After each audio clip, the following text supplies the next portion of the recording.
So we encourage you to tune in and calibrate and then receive the benefit of that. So the better it gets, the better it gets. So you find the thought, you deliberately reach for a good feeling thought. That good feeling thought produces good feeling more thoughts, and then eventually a good feeling manifestation, which you then observe. And as you observe it, you're thinking about it, so you're attracting more of it, which you then observe, and then you get more of it, which you then observe. So that's all really lovely, except that you can get so without even knowing you're doing it. You become an observer for your emotions rather than a deliberate calibrator for your emotions.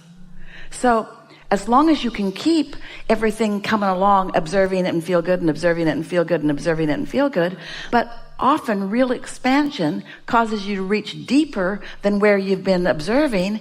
And if you're accustomed to observing, the first time you notice that what you want to observe isn't there, you lose your mind over it. And so that's why, while we want you to sift through life and find good feeling things to focus upon, it's why we encourage you to make lists of positive aspects. We don't want to teach you to be conditional in life, because when you are using conditions as your reasons for the way you feel, let's say that there's some lovely person in your life who is just so delicious to be with, and you calibrate to that loveliness, and then they go to lunch and now you have nothing to calibrate to, or they die. Rat bastard. So when you become accustomed to calibrating to a situation or to an environment or to a person, then it has to keep going good to keep you rolling along. And that's not the way it is supposed to work, because you want to reach for things not yet known. And so when you get accustomed to calibrating just for the sake of feeling better, when you meditate because you want to feel better, when you reach for a thought for how it feels, then you show yourself that you can remain stable and good feeling no matter what's going on around. And this is an important thing, because hear this, your vortex is full of the vibrational essence of everything that you want to manifest. But as we said earlier, those vibrations are not yet seeable or hearable or smellable or tasteable or touchable. They are feelable, but you can't observe them yet. So as you're willing to feel them, then you not only nurture them to the extent that you're focused upon them. They don't need your nurturing, but nurturing feels good when you do it.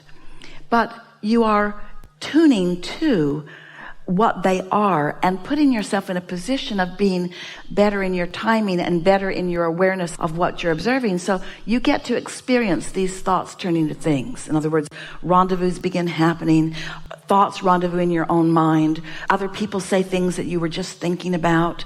Doors open that were never opened before.